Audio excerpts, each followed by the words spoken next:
Hello and welcome everybody to another episode of Strickland. I'm your host, Shwin and Prez, in this episode 404. I am joined, as always, by my co-host, Prez, that is @_Presidente on Twitter /X. Prez, how are you doing on this little bit of a chilly Thursday over here in New York for May, but still nice. Still nice. Yeah, it's nice. My whole fucking apartment is freezing right now. I'm hoping you can't hear the space heater in this mic that I have on the table. What's going on with your apartment? I don't know. Normally I like to keep the apartment chilly, and we probably didn't adjust it for it being fucking cold outside. So I guess I live in an ice box now. That's good. You get to, you get last gasp of the sweatshirts for the year. So absolutely recording in a hoodie. Yeah, so you got that going for you, which is nice. We're going to talk about not that. We're going to talk about basketball, actually, surprisingly. But before we do that, I do have to make a few announcements. First, that Strickland has an Instagram. Check that out. That is at the Strickland on Instagram. We're posting all kinds of new content on there. The Strickland also has a YouTube channel where you may go watch this podcast. If you already haven't done so already, please hit like, subscribe to the channel, leave us a comment. That'd be a huge help to us. The Strickland also has merchandise, which you can find on our website at www.thestrick.land. There's a link that'll take you to the merchandise store, and you can find all kinds of cool stuff on there. T-shirts, sweatshirts, hats, coffee mugs, water bottles, you name it, we've got it. The Strickland also has a Patreon, which you can subscribe to. There are a number of different tiers. There's a $6 tier that gets you access to Pod Strickland's podcast that I host every Friday with Prez. You also get access to Takes from Obvious Bozos, our newest podcast that is hosted by Andrew Steele, a.k.a. Doug, along with Zach Blatter, and you get access to the Strickland Discord where the conversation never, ever, ever stops. There are further tiers. There's a $9 tier that gets you access to Strickland Roll, my solo pod, rant and rave at the next even more. You also get access to wonderful premium articles by Matthew Miranda, one of the best in the business. And now you get access to Strictly NFL, which you guessed it is our NFL podcast that is hosted by Constantine Metricos. The further tiers is $15 tier, $30 tier, $50 tier, and $100 tier. That's going with a variety of additional benefits. Listen to pod recordings, merchandise discounts, and potentially hosting podcasts alongside yours truly one day, whether you choose to subscribe. None of this would be possible without you. And none of this would be possible without BetOnline. BetOnline is your number one source for other summer sports this season from MLB, golf, NBA, and NHL playoff stats. All the latest stats, news, and scores available to follow your favorite teams. Get the latest odds and lines, including the latest team matchups, player props, and odds on just about every sport out there. Head to the website today. Use your mobile device to get in on the action. BetOnline, where the game starts. I actually just randomly thought of this today. So we, the season is over for the 2023 draft class, aside from Derek Lively, who is healthy to play today, so good for him. Aside from that, I don't think there's any rookie playing any type of prominent role on a team that's still alive. So your boy Derek Lively is still playing. Let's do an exercise. Here's the exercise. Which teams are we ready to say already fucked up the 2023 NBA draft? That's a good one. Let me pull that shit up because I'll run down the list. Okay, that works too. And then we will not discuss. It's how you know we do it live, listeners. Yeah. This isn't pre-planned, scripted like your other podcasts that you like. All right, that are off the dome, that are professional, and this ain't written. Put in time. No, we're just freestyling on here. This is like B Rabbit on 8 Mile. If you find us in the streets and ask us questions, guess what? It's the exact same thing as we're doing now. And if you want to ask Prez questions, check out the AMA thread over on Nick's Reddit. All right, I'm gonna go through this, and for guys that are just really good and we have nothing to talk about, we don't need to talk about them. So okay. Victor Wembanyama, nothing to say. Correct? We're good. We're all happy with Victor. I'm certainly happy with Victor. You're never happy with Victor. No, I'm good with Victor. He put up a 40-20 game. I had to shit on him because he was on your fantasy team, so you're good. Yeah. You can say what the real reason for happiness is here. Yeah, I mean, look, he helped me get second place. I would have gotten first place if certain people did not get injured at the end of the season. But unfortunately, that's just the way the cookie crumbles. I did make $200 and I got my money back, so we're good. Brandon Miller, you're happy? Yeah, he's doing his thing. I'm thrilled with Brandon Miller. Really happy for him. Are we talking from the perspective of Brandon Miller or the Hornets or me and you sitting here or what? Yeah, I mean, you could be the, you can be able. We'll say the Hornets, but I think if you're the Hornets, you're fuck. I mean, I think from any Yeah, perspective, you're you're fucking fucking ecstatic. thrilled. Yeah. No, I'm just for Miller, it's easy. Yeah. Yeah. So for all these, it's from the team's perspective. All Okay. right. Because your perspective will be like, well, I had a pretty high grade on him. He's only played. Exactly. That's why I'm saying. I was like, He's well, only actually, played. Well, he's only played 1,500 minutes. It's he's not a still large amount. early in his growth curve, technically. So yeah, I like Brandon Miller. I think he's a dog. They need to get rid of LaMelo.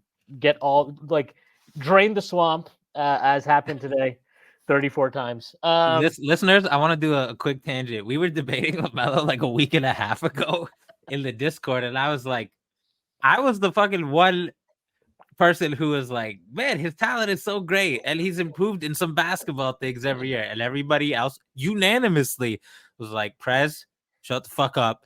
They need to get LaMelo out of there until LaMelo's fucking serious. And I was like, damn, why is he not serious? Just because he gets injured a lot? And they were like, no, he's not serious. And I'm like, I don't know if you could take that from just how he plays the game. And then literally like an hour later, the news broke about him running over that child's foot.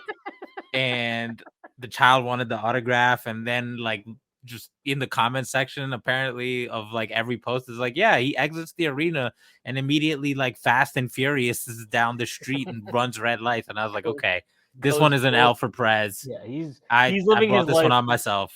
He's living his life 1/4 mile at a time. Boy, is he.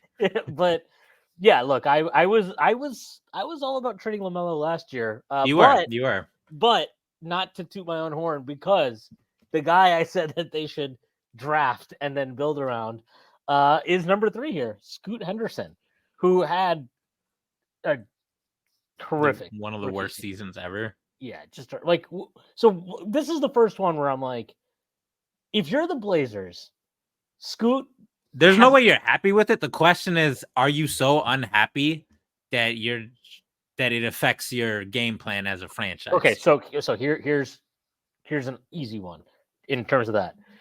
If Scoot was good, had a really good rookie season, not even a real, just like he had a good rookie season. Expected, yeah, whatever, yeah. A good rookie season. Do you think that the Blazers would be like, all right, we can trade Anthony Simons? Whereas right now, if you're them, do you think they're sitting there like, we can trade Anthony Simons, or are they like, well, I need to hold on to him for a little bit longer here? No, I don't think Scoot's terrible season affected their propensity to trade Anthony Simons at all. Really? So you think that it's not a factor in determining what they do with Anthony Simons? Nah. Okay. I don't know if I agree. I think I disagree.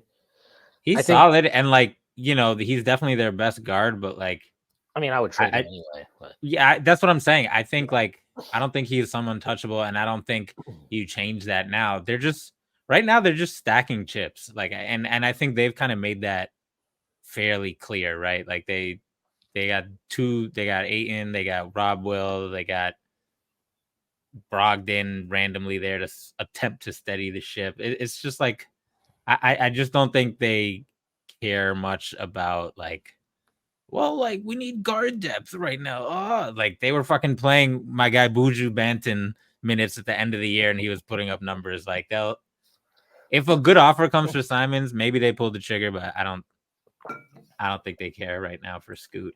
And like along those same lines, I don't think they think about Scoot or Anthony or anybody on their team when they're drafting. Like they could take Klingon, they could take a point guard. Like I think they're just like stacking chips right now. So to bring it back to Scoot, this is what he averaged this year. Played 62 games, started 32. Make it stop. Started 32, averaged 28.5 minutes a game. EPM of -27. Yeah, just he averaged 14 points, 5.4 assists, 3.1 rebounds. He had 5.4 assists to 3.4 turnovers. He shot 38.5% from the field, 32.5% from 3. 82 from the free throw line, which is good. He had a 44 effective field goal percentage, and his true shooting percentage was 48.9 by EPM. He finished in the 11th percentile overall. He was in the 30th percentile offensively and the 2nd percentile defensively. I bring all of that up to also throw at you here.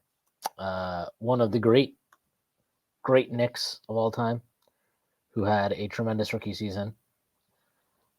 This player averaged, okay, just throwing this out there, he averaged 30 and a half minutes per game as a rookie, 12.8 points, 5.5 assists, 3.2 turnovers, 2.9 or 3.4 rebounds.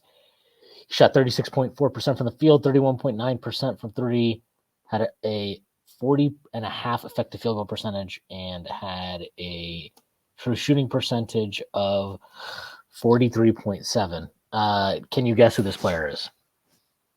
I think that's Knicks Hall of Famer Bernard King. No, I'm just kidding. It's the legend, the one and only Mr. Ntilikina. No. It's not? No, Frank never averaged. Come on, Frank averaging 13 points a game. Let's be Actually, real. you're right. I was just focusing on the field goal percentage. No, it is Emmanuel Mudiay. Oh, but I thought you said a rookie. Those were numbers as a rookie. I thought you were talking about a Knicks rookie. No. I mean, he's a Knicks legend, though. He's a Knicks legend. That is true. So, I mean, look, it's fun to make these comparisons, and we have no skin in this game because we didn't fucking draft Scoot Henderson. So it's easy to sit here from afar and be like, well, the Knicks are good. Fuck these dumb teams that suck at everything.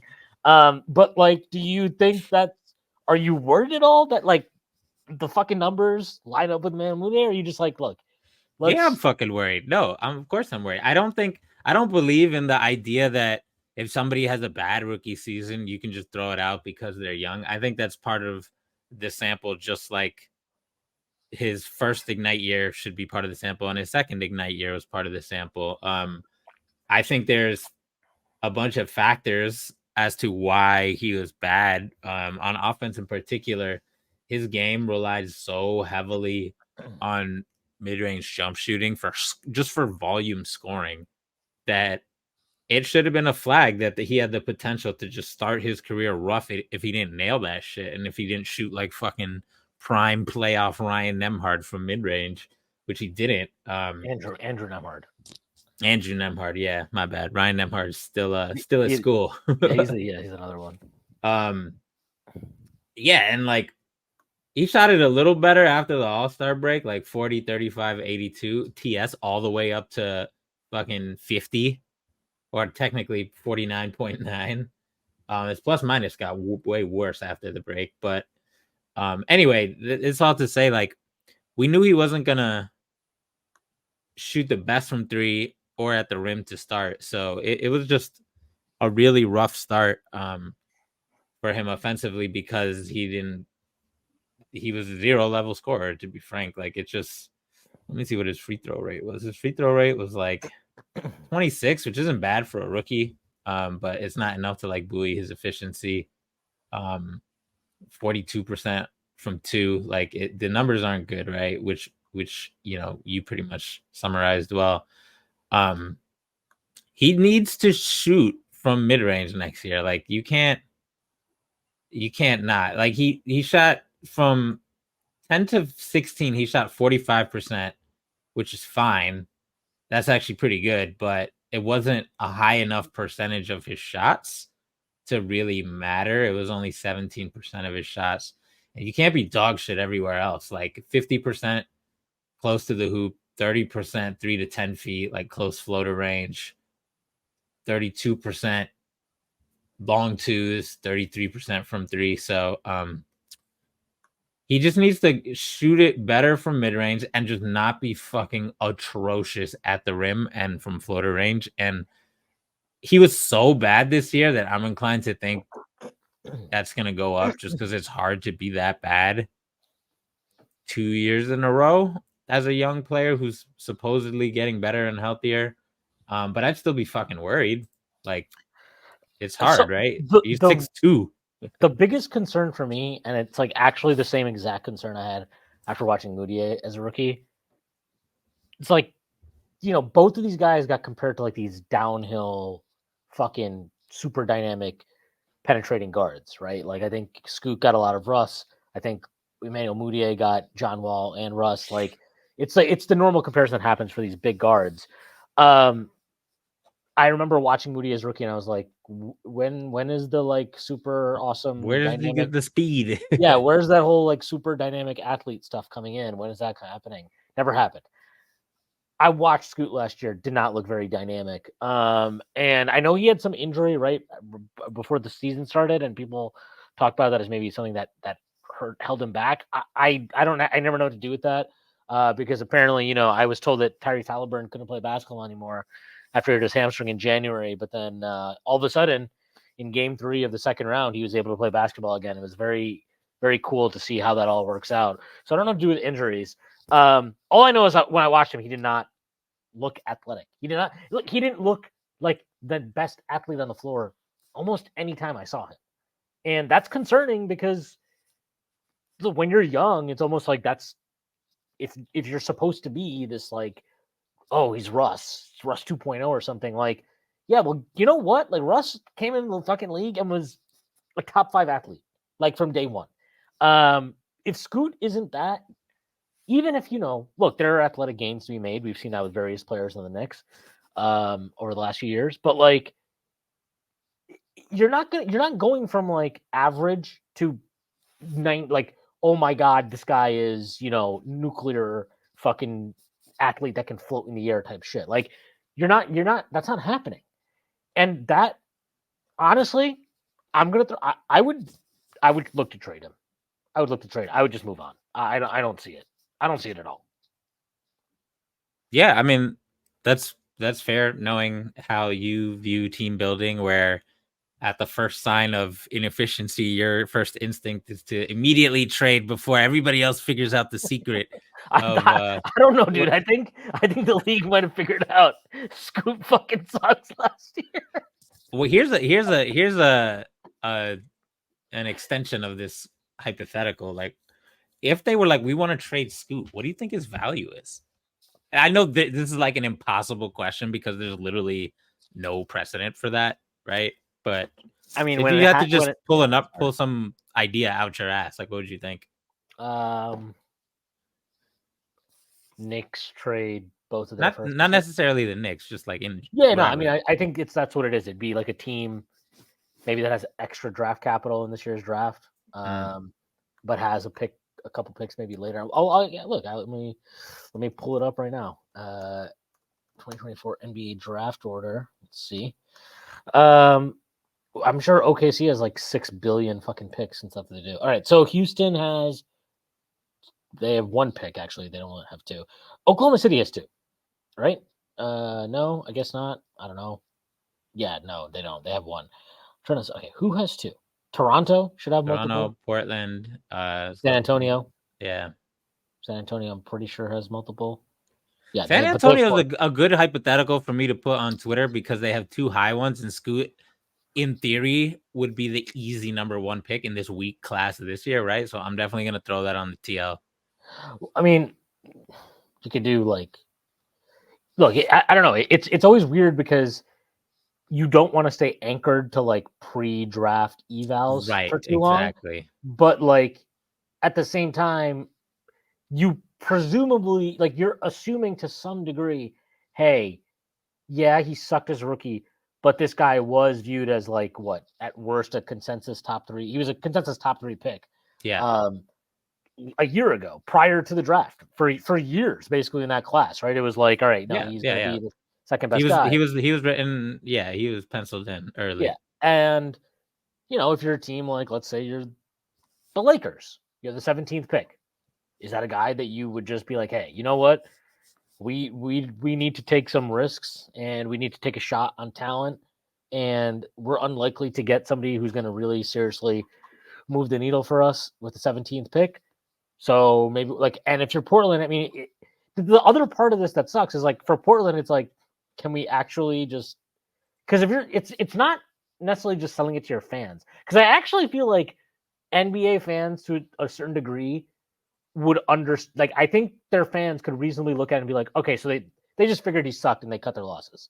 That's very like, it's easy for fans to like at least understand that and then move on, right? Assuming Scoot does end up sucking. But if you're the GM, you have to go to your owner and be like, hey, Remember this guy I told you last year when we picked third overall that he was gonna fucking change our franchise and be the next Dame? Yeah, he's terrible. So I'm gonna dump him for the fucking 17th pick in the draft. It's a hard sell. It's a hard fucking sell. I don't know. Like but well, that's why there's no precedent for this, right? Because no GM in their right mind would do it. Maybe they can trade him to Portland for the 14th pick.